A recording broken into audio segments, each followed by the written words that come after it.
Hell, today's one of those days. Nothing to do, nothing to play, games keep getting more boring each day, and I'm stuck inside this house.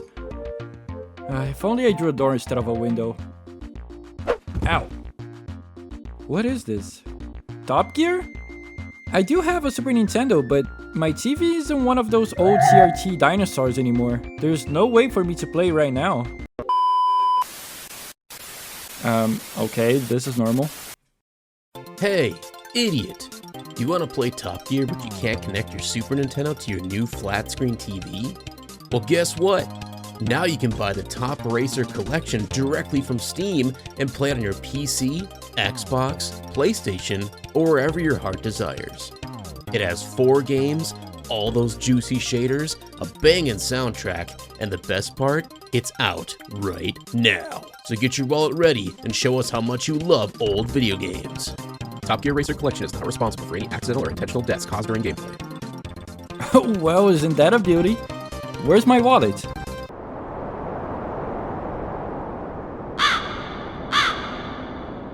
Wow. Really? Alright. Ow. I think the best way to talk about the series is to start by the first alone and then slowly make our way to the other ones. I played the hell out of the original game growing up, but I don't think I played much of the sequel and definitely didn't play the third game. But I'll explain why in their time. Right now, we got to focus on what started it all. Lotus Spirit Challenge. Yeah, I bet you weren't expecting that one.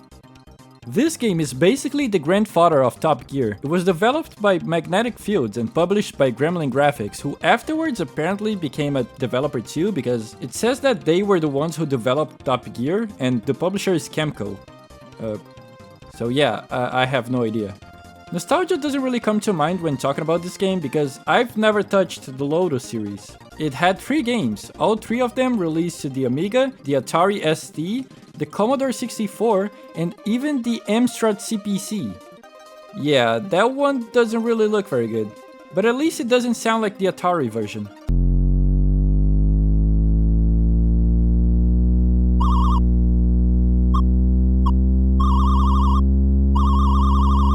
But come on, that's not what you came here for. You came here for Top Gear, the most badass of the racing games from the 4th generation of consoles. So let's not waste any more time and get into this one. If you played these games before, you'll quickly notice that the menu is completely different. That was done by QuByte Interactive, who was kind enough to give me the game for free so I could make a video on it. So for the sake of transparency, I'm already letting you know. From here, you get into the game, select the car you want to drive.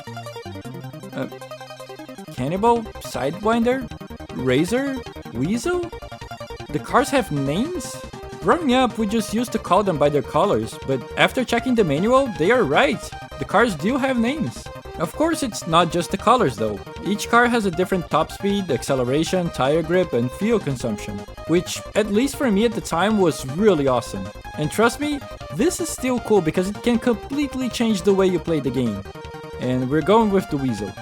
We start in Las Vegas, USA, and here you get your first taste of the music in this game. From what I understand, the music is mostly taken from the Lotus series, which was done by a guy named Barry Leach, who is still around and recently made some more songs for another series called Horizon Chase Turbo, which of course is a spiritual successor to Top Gear. I mean, how cool is that?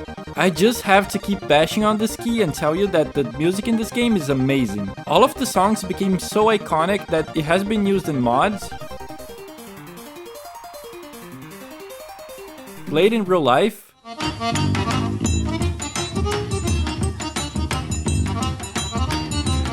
and has even been used as background music for videos. I'm gonna go fully into every single game, but I'm gonna play 3 games you guys want me to and I'll give you my first thoughts on it. Hey, that's me!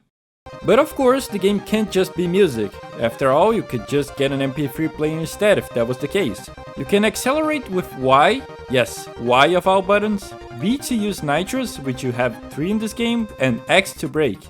Something you may have noticed is that there is a second player on the screen. That is not someone else playing with me. The game is split screen only, meaning that even if you don't have a friend to play with you, the game will display another racer below you. I have no idea why that is, but it's not too bad. It's like a rival that you can always keep an eye out for. And he's actually pretty good besides the fact that he never uses his nitrous. Like, ever.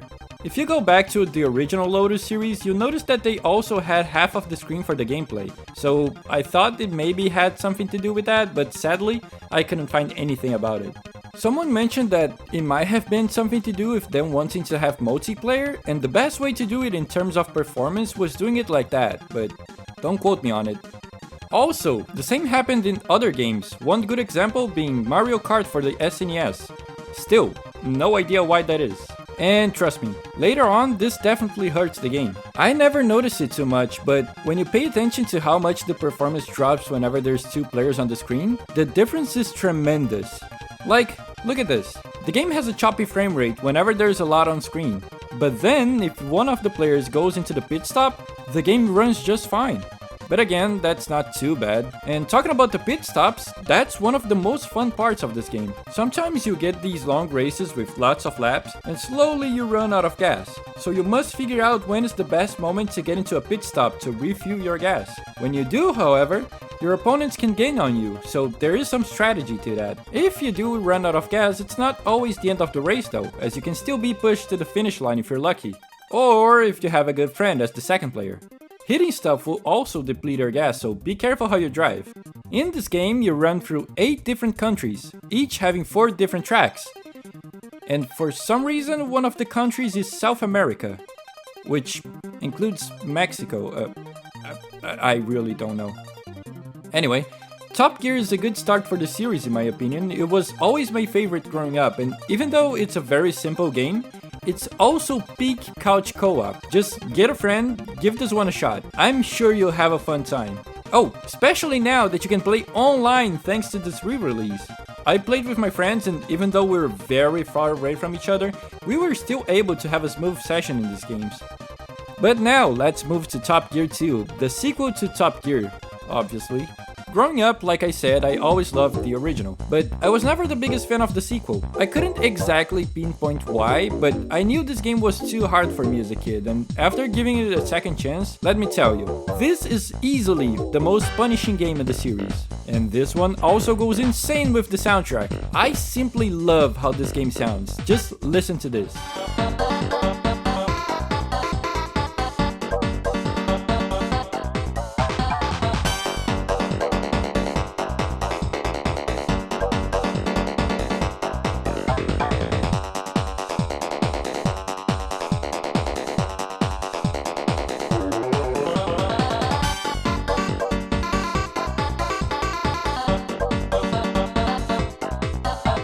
It is definitely a different take when compared to the original game. I wouldn't say it's better or worse, just different. You can now choose the color of your car, which doesn't change anything in it.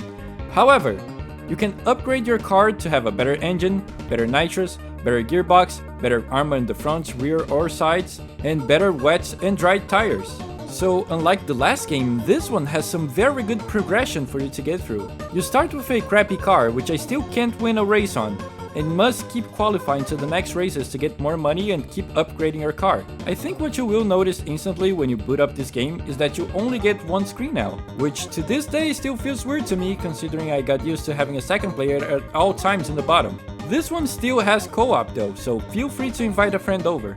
Or just play it online. One weird choice that I really don't get is that you still have gas that runs out in this game, but no pit stops at all. Maybe they thought that it was too frustrating to accidentally miss a pit stop in the first game and have your whole championship ruined because of it, but I think it was a very cool addition to the gameplay and I really disagree on that decision. I swear throughout this game, I didn't run out of gas once. I don't even know what happens when you do. But it is still extremely fun to race and build your car throughout the game. You have some collectibles on the road now, which are usually extra money, extra nitrous, or a boost for a few seconds, which can definitely make you run out of the road.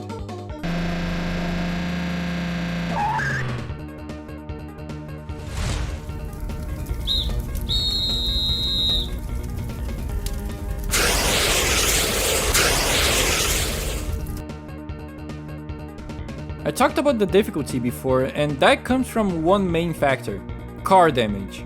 Whenever you are too fast, it is more difficult to make turns, obviously. But I swear, I played through this entire game and I couldn't figure this out. Sometimes I'm going too fast, so I can't turn enough and end up hitting a wall. So the next lap, I slow down, but I still hit the wall. So the next lap, I slow down even more, and I still can't turn enough. But then if I try it again, sometimes I don't even have to slow down before the turn. It is confusing to say the least, and I'd love an explanation if anyone got this game figured out. The more you hit the walls, the more your car gets damaged, and the more your car gets damaged, the slower your car runs. Hence why you should buy the armor. There were races in this game where I did so bad my car wouldn't go faster than this, with some real life tracks that I wouldn't know the name of, but it's very cool, but again, very hard. Also, I didn't mention this before, but there are different weather conditions in these games, and I just love racing at night, especially in this one. It just looks so cool. I think Top Gear 2 is a worthy successor for the original game. It changes a lot, but it holds the same feel of the first game. It adds customization, progression, more tracks, more difficulty, and Mexico is still in South America for some reason. I wonder if they will get that right in the third game. Oh, also, here's the ending for the second game, which I never saw before today.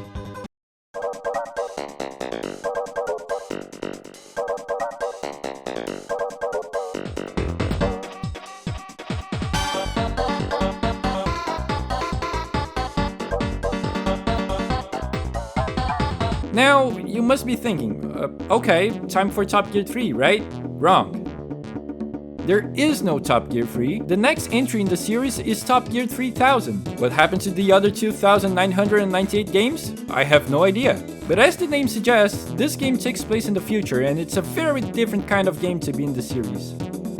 The story goes that once in every millennium, one of the greatest events in the galaxy begins. It is a race. A car race. It starts at the furthest reaches of the galaxy and ends at the center, for the winner reaches beyond belief. Knowledge of the race is passed from generation to generation. The identity of the organizer has been lost through the mists of time, or maybe it has never been known. But even the youngest child knows on a certain date, all he has to do is look to the skies for a sign. The time has arrived. You are in the race. Good luck. Holy crap, none of this was ever in any of the other games. I always really enjoyed sci-fi stuff, so having a racing game with sci-fi story like this is definitely very welcome. But yeah, as you can probably tell, this one definitely took a turn from the Grounded series and real-life tracks. Now we race in different systems and different planets, but still with rubber touching the pavement. I think the old ways are just way too perfect to be replaced. This game also took a turn when talking about the gameplay. Again, we have roads and cars touching the ground, but if you played F-Zero before, you'll notice something familiar. Instead of having pit stops where you have to stop and refill your gas, you have to run over a red charging pad and recharge your electric engine, and the blue one to fix your car when you hit too many walls. By that, you can probably tell how hard this is gonna be. The cars also feel way heavier now, which is strange that they decided to go with a more realistic handling in the least realistic game. It took me a minute to get used to this one, but it definitely grew on me. I didn't own this game on a Super Nintendo and only really knew about its existence way after when playing games on emulators. But sadly, for some reason, it ran so bad that it was unplayable, so I always simply assumed that it was a bad game. That couldn't be further from the truth though, as this might actually be objectively the best game in the series. The game continued the progression system from the last game, so you start with a crappy car and slowly make your way up by buying upgrades and winning races. One big difference in this game, however, is that later in the game you start unlocking power-ups, which at first I thought it was a bit weird, but ended up being extremely useful. You have the jump power-up, which does exactly that. It lets you jump over obstacles, cars, and can also be used to collect some money throughout some of the races. The magnet, which lets you connect to another car and gives you lots of acceleration. It's almost like the drafters from Need for Speed Carbon if you play that one. The boost, of course, which isn't exactly a power-up, but since it's in the same slots as them, I'll count it as it. Warp, which when used makes your car warp forwards, skipping a chunk of the race, meaning that it can be very useful to skip parts you're always having trouble with. And the infrared. This game goes crazy with the weather types, taking place in different planets and systems, so in some levels visibility will be insanely bad. Infrared lets you see in those areas, which isn't an active power-up that can completely change the way you play the races, but is still very useful later in the game. Trust me, you need it.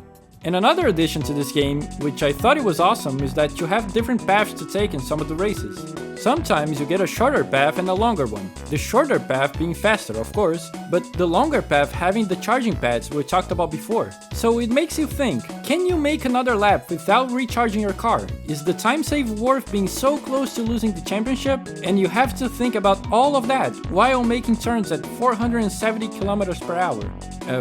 That's like 300 miles per hour to my fellow weirdos. Trust me on this one. This game gets insanely hard by the end of it, to the point where you'll be using all of your power-ups in a single race. The sense of speed is insane though, something you wouldn't expect from a Super Nintendo game, and I love it. However, the only issue I have is that I'm not sure how I feel about the music. Yes, the first two games are nostalgic to me, and maybe that's the main reason why I love the soundtrack so much, but this one seems to be way more chill. I don't know how to explain it, so I'll just let you listen to it and make your own conclusion.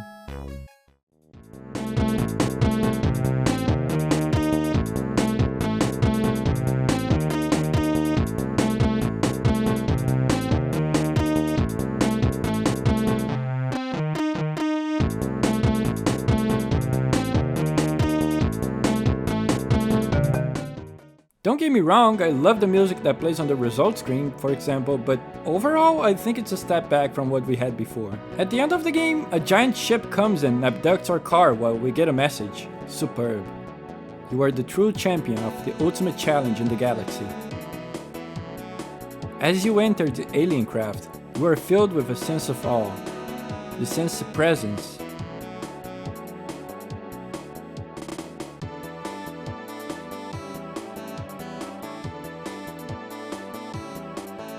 What? What do you mean? Who was that? Was it Samus?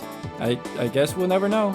That was the ending for the hard difficulty. If you play on easy or medium, you won't even see that thing. I guess it's cool to keep the kids talking about it, but it kinda sucks that we never got any explanation or any more contact with it to know what everything is about. Overall, again, I believe this one is objectively the best game in the series. Is it my new favorite? Maybe. Only time will tell. It added back the gas mechanic, a damage recharge one, power-ups, and most of the levels are beautiful. The ones you can see anyway. I can't wait to go back in the future and play it again. There is one major issue I have with it that I have to mention. The game has 4-player split screen, which is awesome, but this re-release only has online multiplayer for 2. I don't know why that is, but I got 3 friends to play with me, and the silence on our Discord call when we noticed that we couldn't play together was the saddest thing ever. You can still use the Steam Remote Play thingy to play together, but it was way more laggy than just using the multiplayer component. One cool thing that you get when getting this collection though is that you get an extra game. Well, kind of. It's a game called Top Gear Crossroads. It's basically a mod for the original Top Gear game that adds cars from the Horizon Chase series for you to play. Again, the tracks and everything is basically the same, but you get 4 new cars, the Alpha, the Carmine, the Twilight, and the Firma, which a lot of you might not understand, but it's based off the Fiat Uno, which became a meme in Brazil a while back, because it's probably the most popular car companies will use for their jobs.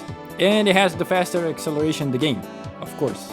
Again, it's a cool addition, but definitely not the reason why you'd buy this one.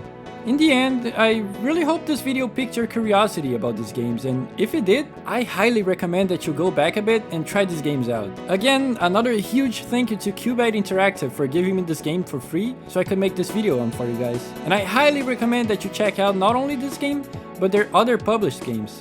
They have some awesome underrated games that definitely deserve their own light.